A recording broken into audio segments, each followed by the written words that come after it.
नमस्कार, एनडीटीवी राजस्थान देख रहे हैं आप। मैं हूं आपके साथ शिवानी मिश्रा और बुलेटिन की शुरुआत इस वक्त की सबसे बड़ी खबर के साथ करेंगे। बीजेपी प्रदेशाध्यक्ष सीपी जोशी देंगे इस्तीफा। पार्टी प्रदेशाध्यक्ष पद से इस्तीफा देंगे। एक व्यक्ति पर एक पद के सिद्धांत पर इस्तीफे की पेशकश, ये बड़ी जानकारी इस वक्त की आप तक पहुंचा रहे हैं। बीजेपी प्रदेशाध्यक्ष सीपी जोशी इस्तीफा देंगे।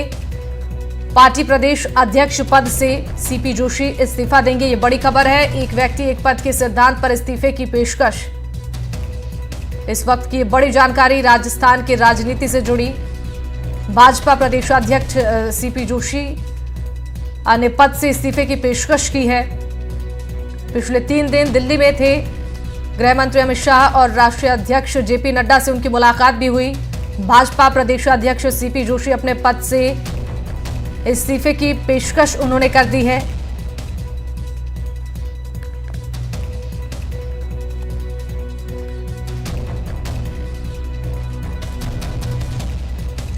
और इसी खबर पर हमारी रेजिडेंट एडिटर हर्षा हमारे साथ जुड़ रही हैं ज्यादा जानकारी के साथ। हर्षा, ये बड़ी खबर है राजस्थान की राजनीति से जुड़ी। बीजेपी प्रदेशाध्यक्ष सीपी जोशी के इस्तीफे की बात सामने आ रही है। 3 दिन वो दिल्ली में भी रहे और बीजेपी के तमाम नेताओं से उनकी मुलाकात हुई और अचानक इस्तीफे की पेशकश उनकी तरफ से कर दी गई है। पूरी जानकारी एक बार दीजिए विस्तार से। देखिए, बिल्कुल आप जानते हैं कि सीपी जोशी जो है वो चित्तौड़गढ़ से एमपी भी हैं और वो दिल्ली में थे क्योंकि पार्लियामेंट चल रहा था। अमित शाह जी से मिले हैं, जेपी नड्डा जी से मिले हैं और उन्होंने इस्तीफे की पेशकश की है। लेकिन सूत्रों के अनुसार ये पहली बार नहीं है कि उन्होंने इस्तीफे की पेशकश की है। विधानसभा चुनाव के बाद भी उन्होंने इस्तीफे की पेशकश की थी क्योंकि उनको लोकसभा चुनाव लड़ना था। फिर लोकसभा चुनाव में जब वो उतर गए थे और लोकसभा चुनाव के मैदान में थे, तब भी उन्होंने कहा था कि आप मेरा इस्तीफा ले लीजिए क्योंकि मैं अपने चुनाव में बिजी रहूंगा। लेकिन फिर भी पार्टी ने उन पर भरोसा जताया। देखिए, जो सीपी जोशी है बहुत ही सरल व्यक्तित्व है उनका, बहुत लो प्रोफाइल है, बहुत ही सॉफ्ट स्पोकन है। और उनको इस टाइम पर ऐसे समय में बीजेपी उनको लेकर आई थी जब भाजपा में बहुत टकरार और तनाव चल रहा था। आपको मालूम है कि जब विधानसभा चुनाव 2023 होने थे तब 2 फैक्शंस जो थे बीजेपी के वो आपस में काफी खींचतान थी। एक तरफ वसुंधरा राजे फैक्शन था, दूसरी ओर सतीश पूनिया का जो फैक्शन था वो था और जो जातिगत समीकरण थे वो ठीक तरह से बैठ नहीं रहे थे। ऐसे में पार्टी ने भरोसा किया सीपी जोशी का, उनका सरल व्यक्तित्व की वो ब्राह्मण चेहरा थे, बहुत अच्छा मार्जिन से चित्तौड़ से जीत के भी आए थे।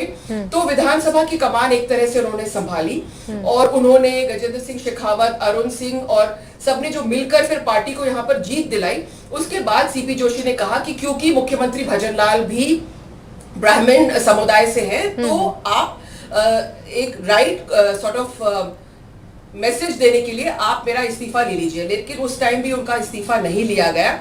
अब आप देखिए कि उपचुनाव भी होने हैं राजस्थान में। बिल्कुल। पार्टी क्या निर्णय लेती है, क्योंकि सूत्रों के अनुसार उन्होंने इस्तीफे की पेशकश की है। तो पार्टी क्या निर्णय लेती है देखना आगे है कि क्या पार्टी कहीं ना कहीं कोई ओबीसी चेहरे को आगे करना चाहेगी या क्या रणनीति रहेगी। जी बिल्कुल। देखिए, करीब 1.5 महीना हो गया, इससे पहले भी उनकी तरफ से इस्तीफे को लेकर पेशकश किया गया। लेकिन अभी के समय में जैसा कि आपने भी जिक्र किया कि उपचुनाव होने हैं और अब सवाल ये उठ रहा है कि क्या सीपी जोशी की तरफ से इस्तीफे की पेशकश तो कर दी गई है लेकिन उनका इस्तीफा मंजूर होता है कि नहीं, इस पर भी सबकी निगाहें टिकी हैं। हर्षा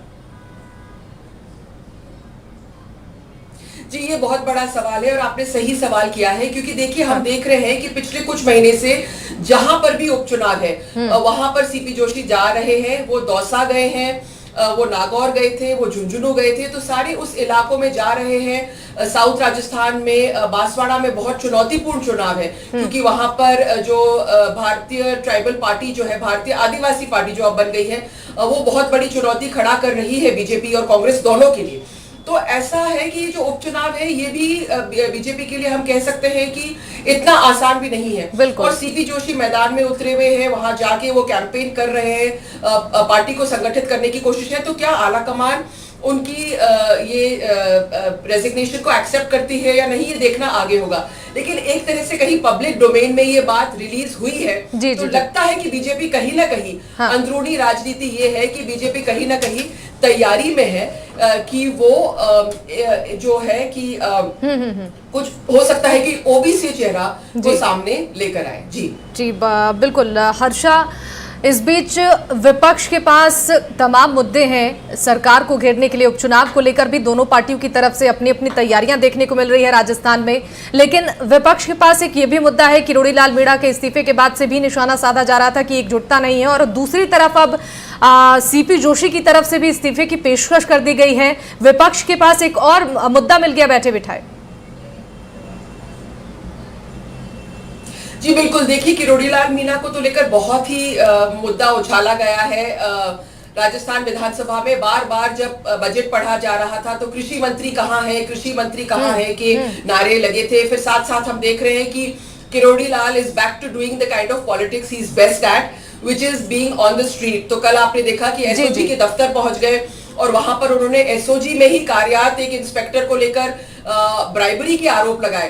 तो आपने वो गाना सुना होगा, कहीं पे निगाहें कहीं पे निशाना। तो किरोड़ी के साथ पता नहीं चलता है कि निगाहें किस पर है और निशाना किस पर है। तो बिल्कुल किरोड़ीलाल मीणा एक फैक्टर है बीजेपी के लिए, एक इंटरनल फैक्टर है उनके लिए। लेकिन सीपी जोशी का अगर इस्तीफा उन्होंने पेशकश की और ये मंजूर होता है तो कहीं ना कहीं वो पार्टी हाईकमांड के बैकिंग के साथ ही करेंगे, क्योंकि सीपी जोशी जो है बिल्कुल एकदम लॉयलिस्ट है, भरोसा है पार्टी हाईकमांड का उन पे, और वो जो भी कदम लेंगे वो पार्टी हाईकमांड के इशारे के बिना नहीं लेंगे। बिल्कुल हर्षा, एक सवाल मैं आपसे और लेना चाहूंगी।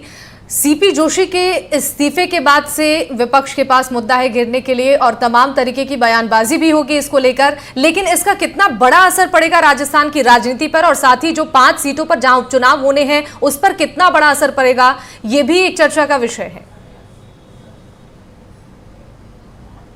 जी बिल्कुल, देखिए सबसे ज्यादा असर मेरे को लगता है उपचुनाव पे पड़ेगा, क्योंकि जैसे हमने कहा कि हम देख रहे थे कि सीपी जोशी लगातार दौरा कर रहे थे उन इलाकों में जहां पर उपचुनाव होने हैं। उपचुनाव की डेट की घोषणा नहीं हुई है, लेकिन जो 5 सीटें खाली हुई है क्योंकि वो एमपी बन गए हैं जो एमएलए थे, तो वहां पर जो उपचुनाव है वो चुनौतीपूर्ण है। ऐसे में संगठन को वो अच्छे से समझते हैं। काफी टाइम से उन्होंने संगठन की बागडोर उन्हें संभाल रखी है, विधानसभा चुनाव कराया है, लोकसभा चुनाव कराया है। तो ऐसे में संगठन के तरफ से कहीं ना कहीं जो बागडोर अगर किसी और के हाथ पे जाती है तो एक्चुअली कमान किसके पास रहेगी, ये सबसे बड़ा मुद्दा जरूर है। और जैसे मैंने कहा कि राजस्थान की राजनीति में देखिए बीजेपी के लिए एक ये सोचा समझा कदम हो सकता है, क्योंकि सीएम भी ब्राह्मण है और प्रदेश अध्यक्ष भी ब्राह्मण है। तो कहीं ना कहीं जो दूसरी जातियां है या ओबीसी जो वर्ग है, जो बहुत अहम वर्ग है और बहुत अहम वर्ग है वोटिंग के हिसाब से भी, तो कहीं ना कहीं हो सकता है कि बीजेपी कोई ओबीसी फेस को आगे करना चाह रही है। बिल्कुल, बहुत महत्वपूर्ण बात कही आपने हर्षा। बहुत बहुत शुक्रिया आपका इन तमाम जानकारियों के लिए।